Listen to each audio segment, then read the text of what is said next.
When the snow started falling on October 12th, nobody expected it to last until May. Not the meteorologists, not the seasoned trappers, and certainly not the rescue crews. But Elias Barrett knew. Beneath the floorboards of his remote cabin lay a secret that would be his only salvation. Elias Barrett was not a crazy man, though by late August, the residents of Whitehorse might have argued otherwise. At 48, Elias was a retired structural engineer who had retreated to the deep Yukon wilderness after the sudden, devastating loss of his wife to an aggressive leukemia. He wanted quiet.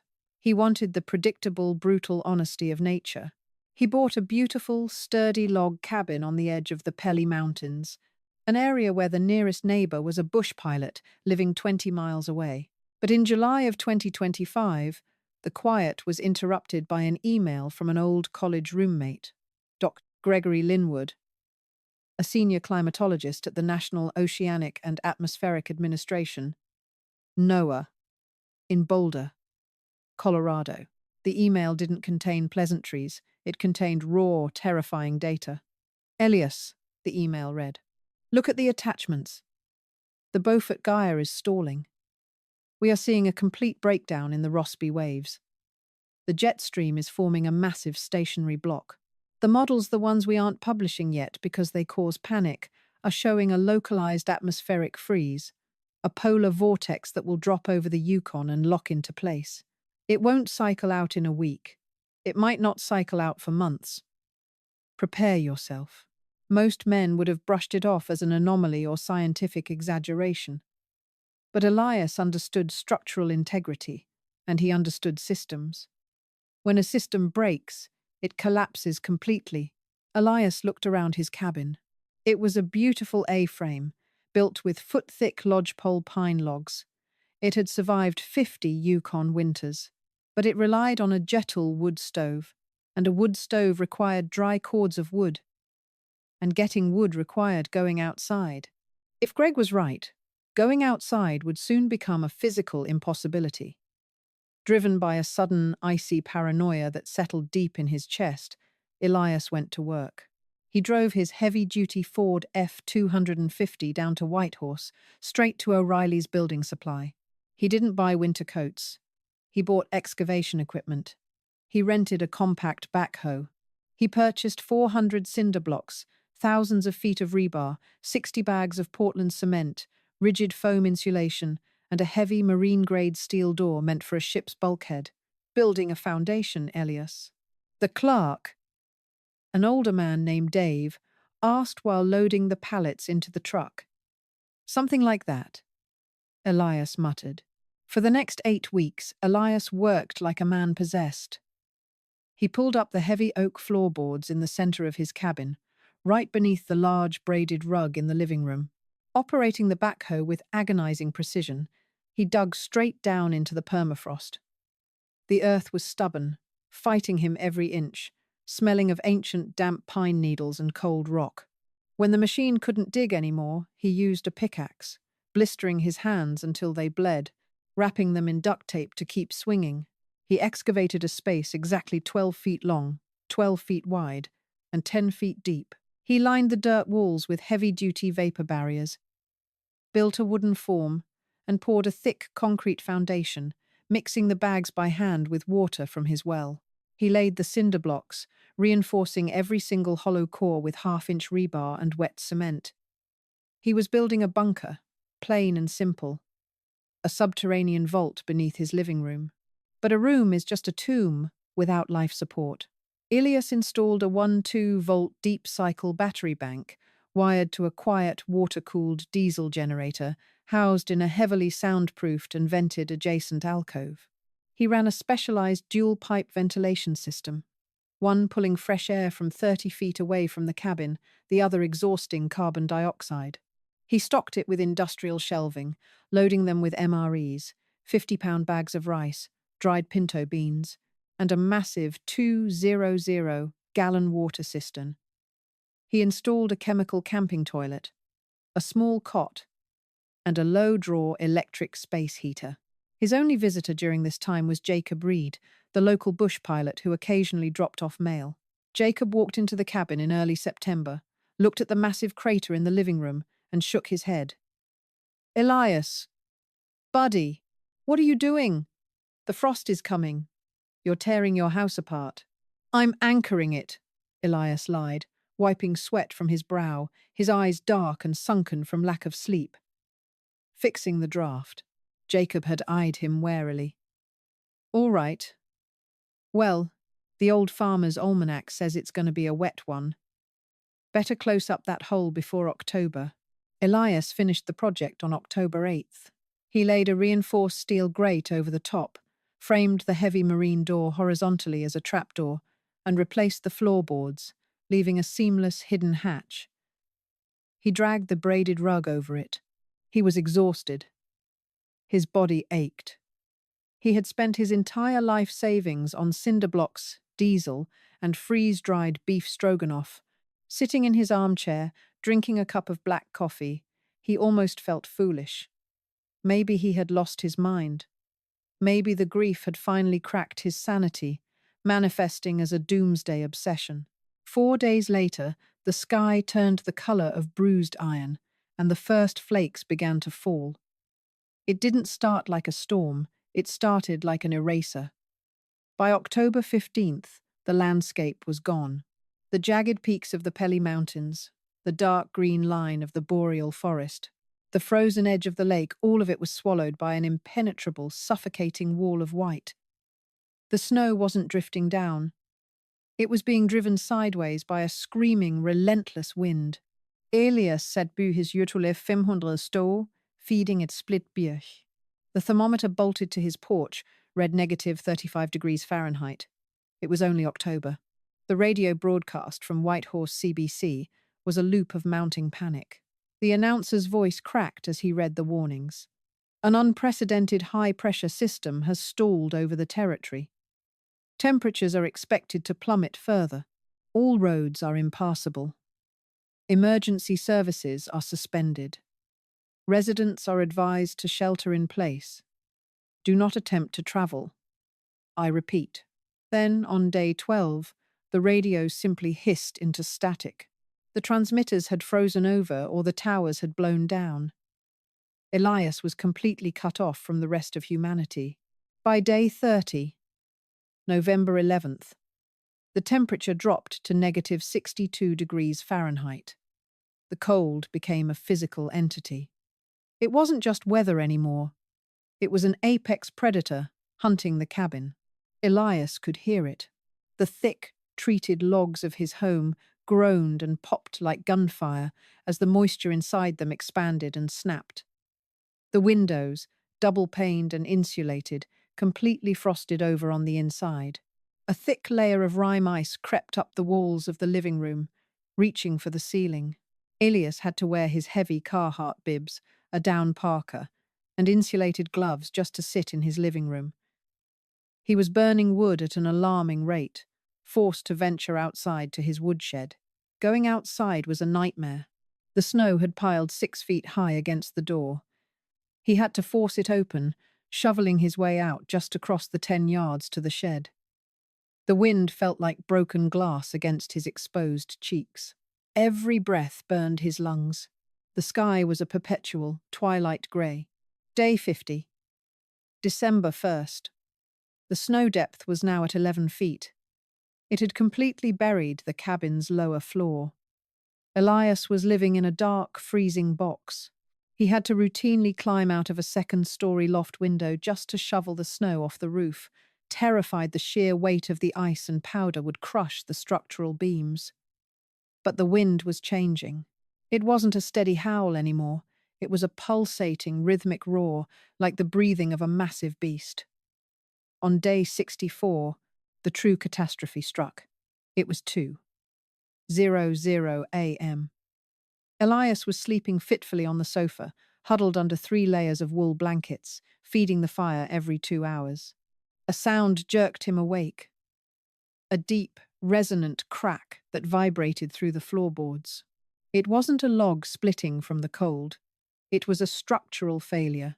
Above the cabin, a massive, 70-foot lodgepole pine deadened by beetles years prior, and now laden with thousands of pounds of ice, could no longer withstand the hurricane-force winds. Elias looked up just as the ceiling bowed inward.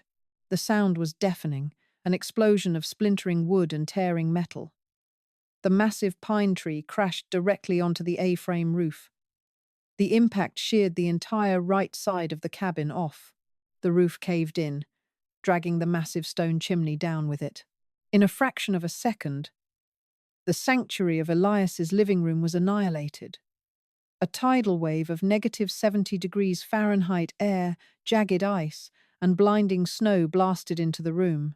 The wood stove was crushed under a falling roof beam, instantly extinguishing the fire and sending a cloud of soot and sparks flying into the blizzard. Elias was thrown to the floor, coughing, blinded by the snow. The wind screamed through the shattered remains of his home, instantly freezing the sweat on his face. The bunker. He had seconds before the ambient temperature stopped his heart. He scrambled on his hands and knees over the debris. The braided rug was covered in shattered glass and snow. He clawed at it, ripping his fingernails, throwing the heavy fabric aside. His freezing fingers fumbled for the recessed iron handle of the floorboards. He yanked them up. Beneath lay the heavy marine bulkhead door. He spun the rotary latch, thank God he had oiled it a week ago, and heaved the heavy steel door open. A blast of stale but incredibly warm, 50-degree air rushed up to greet him. Elias didn't climb down the ladder. He practically fell in. He landed hard on the concrete floor 12 feet below. Above him, the cabin was tearing itself apart, the wind shrieking like a dying animal as more beams collapsed. Gasping for breath, his chest heaving, Elias stood up on trembling legs. He reached up, grabbed the heavy steel handle of the trapdoor, and pulled it shut. Clang! He spun the internal locking wheel, driving the steel deadbolts into the reinforced concrete frame. The screaming wind was instantly silenced. Elias stood in the pitch black of the subterranean room. He reached out, his hand shaking violently, and found the pull string for the overhead 1-2-volt LED light. He pulled it. The small 12x12 cinder block room flickered to life. The shelves of MREs, the water tank, the small cot. It was perfectly intact. The thermometer on the wall read a steady 52 degrees Fahrenheit, warmed by the latent heat of the earth. Elias collapsed onto the cot, burying his face in his hands, shaking uncontrollably as the adrenaline left his system. He was alive. He was safe. But as he stared at the heavy steel door above him, a new, terrifying reality set in. The cabin above him was destroyed. Hundreds of thousands of pounds of snow, timber, and ice were currently burying the only exit. It was day 64. The winter still had months to go, and Elias Barrett was buried alive. Time, buried 12 feet beneath the permafrost, lost all meaning. Without the sun to dictate the hours, Elias Barrett's world shrank to the glowing red numbers on his digital watch and the steady, rhythmic hum of the diesel generator. By day 85, mid-January, Elias had settled into a grim, calculated routine. The initial adrenaline of the cabin's collapse had faded, replaced by a heavy, suffocating silence. He knew he could not force the steel bulkhead open. He had tried once, throwing his entire 200-pound frame against it. It hadn't budged a millimeter. The sheer weight of the fallen lodgepole pine, combined with tons of compacted snow and the shattered remains of his heavy A-frame roof, had sealed the hatch shut. He was a prisoner in a 12-by-12 cinder block tomb. Survival became a matter of mathematics. He had 200 gallons of water. If he consumed half a gallon a day, he had 400 days. Food was less of an issue. The industrial shelving held enough freeze, dried beef stew, chili mac, and dense caloric survival bars to last a year. His real enemy was power. The diesel generator, housed in its reinforced alcove, was his lifeline. It powered the small space heater, the LED lights, and most importantly, the inline duct fans that kept fresh air circulating through the PVC intake and exhaust pipes. Elias meticulously rationed his fuel, running the generator for only 2 hours every 48 hours to charge the deep cycle marine batteries. During the off hours, the temperature in the bunker hovered at a damp 48 degrees Fahrenheit. Elias lived in a thermal sleeping bag, his breath pluming in the dim light of a single battery-powered headlamp. The isolation began to peel away the layers of his psyche. In the profound silence, broken only by the occasional terrifying groan of the earth shifting above, Elias found himself speaking to his late wife, Clara. He would tell her about his day, about the bitter taste of the instant coffee, about the terrifying data Greg Linwood had sent him. "You always hated the cold, Clara," he whispered to the concrete wall one evening in February. "You would have hated this. But I think you would have been proud of the masonry." But the bunker was not as impenetrable as Elias believed. The danger didn't come from the crushing weight above, but from the silent, invisible mechanics of his own design. It happened on day 122, mid-February. Elias woke up with a pounding headache behind his eyes, a dull, throbbing pain that made his vision blur. His limbs felt like lead. He tried to sit up on the cot, but immediately fell back, his chest heaving as he gasped for air. The air in the room felt thick, heavy, and tasted faintly of copper. On the opposite wall, a small black device was flashing a frantic, silent red strobe. It was the digital carbon dioxide monitor. Panic, sharp and cold, pierced through his lethargy. He forced himself off the cot, crawling across the freezing concrete floor. He reached the monitor. The display, normally reading a safe 400 parts per million, ppm, was blinking dangerously at 4,000. 500 parts per million. He was suffocating.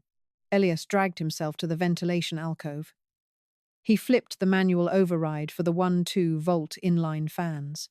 The fan motor hummed to life, but the pitch was wrong. It sounded strained, whining against resistance. He put his hand over the 6-inch PVC intake pipe. Nothing. No draft. No freezing rush of Yukon air.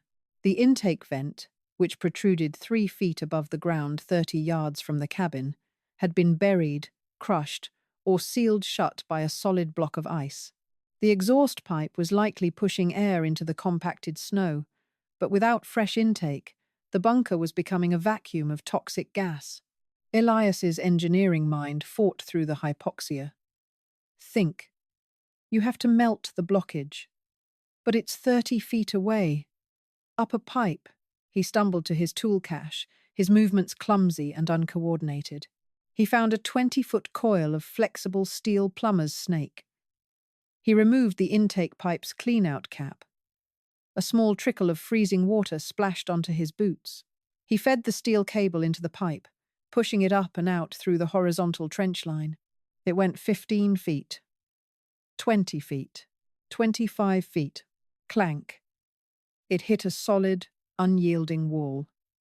Ice. The ambient heat from his exhaust pipe over the last 4 months had likely melted the snow on the surface, causing water to pool around the intake before refreezing into an impenetrable plug of solid ice. Elias pulled the snake out, his heart hammering against his ribs.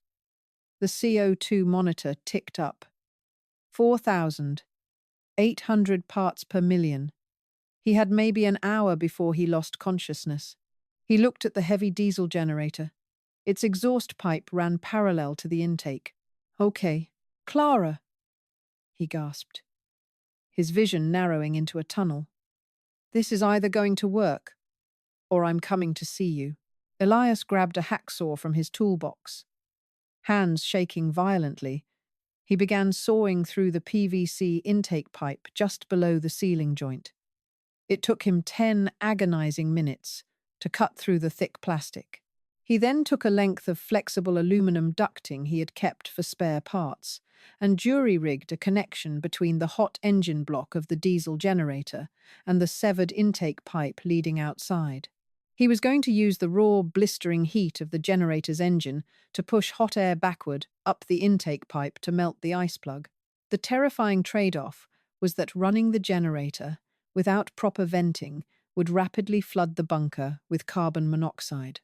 It was a race between two invisible killers. He hit the ignition switch. The diesel engine roared to life, deafening in the small space. Elias wrapped the aluminum duct tight with silver tape, forcing the engine heat up the pipe. Almost immediately, the bunker filled with the acrid, choking smell of diesel exhaust. The carbon monoxide alarm on the ceiling joined the CO2 monitor, shrieking a piercing alarm. Elias dropped to the floor, where the air was marginally better, pressing his face against the cold concrete. His lungs burned. The edges of his vision turned black. 5 minutes passed. 10 minutes. He was drifting away, the roaring of the generator fading into a soft, inviting hum. Gurgle. Whoosh! A massive rush of freezing, dirty water exploded out of the severed intake pipe, cascading all over the generator and flooding the floor. The ice plug had melted. With his last ounce of strength, Elias reached up and killed the generator. He ripped the aluminum ducting away and shoved the 1-2-volt fan back into the pipe, turning it on max power. A blast of negative 40 degrees Fahrenheit air hit him in the face like a physical blow. It was the sweetest thing he had ever tasted. He lay there in 2 inches of freezing water, gasping, shaking, and vomiting as the monitors slowly ticked back down to safe levels. He had survived the winter's attempt to quietly put him to sleep. By day 180, mid-April 2026, the psychological landscape of the bunker had changed. Elias was gaunt, having lost 30 pounds. His beard was thick and matted. He had run completely out of diesel on day 175. The bunker was plunged into perpetual darkness, save for a few hours a day when he allowed himself to use his battery-powered headlamp. The temperature in the room plummeted to 38 degrees Fahrenheit. He spent 20 hours a day in his sleeping bag to conserve calories, eating his MREs cold. But something else was changing. He could hear it. For months, the earth above had been silent or groaning with shifting weight. Now, it was weeping. A steady, rhythmic drip, drip, drip echoed through the dark. The great thaw had begun. The polar vortex that had locked the Yukon in a deep freeze for nearly 200 days was finally breaking apart, yielding to the inevitable push of the spring sun. But for Elias, spring was not salvation. It was the final, deadliest threat. The massive snowpack 12 feet deep and compressed into glacial ice was melting. Millions of gallons of water were pooling on the frozen ground, seeking the path of least resistance. And the path of least resistance was a 12 by 12 cinder block hole. It started as a trickle through a hairline fracture in the upper corner of the southern wall. By day 190, the trickle became a steady stream. By day 195, the water on the floor was an inch deep. Elias tried patching it with waterproof epoxy, but the hydrostatic pressure was too immense. The concrete was sweating, weeping freezing water from every pore. By day 201, the water was past his ankles. Elias sat on the top shelf of his industrial racking, his knees pulled to his chest, the headlamp cutting a weak beam across his flooded tomb. The water was 34 degrees Fahrenheit. If it reached his waist, hypothermia would kill him in a matter of hours. The bunker, which had saved his life from the freezing wind and the collapsing trees, was now slowly turning into a drowning pool. "I have to leave," he whispered. He looked up at the steel bulkhead door. It was still pinned under the wreckage. He didn't know if the snow above had melted enough or if the tree had shifted, but he had no choice. It was today or never. Elias waded into the freezing water. The cold was a violent shock, instantly numbing his toes and sending a deep ache into his bones. He slogged over to the heavy-duty shelving on the far wall.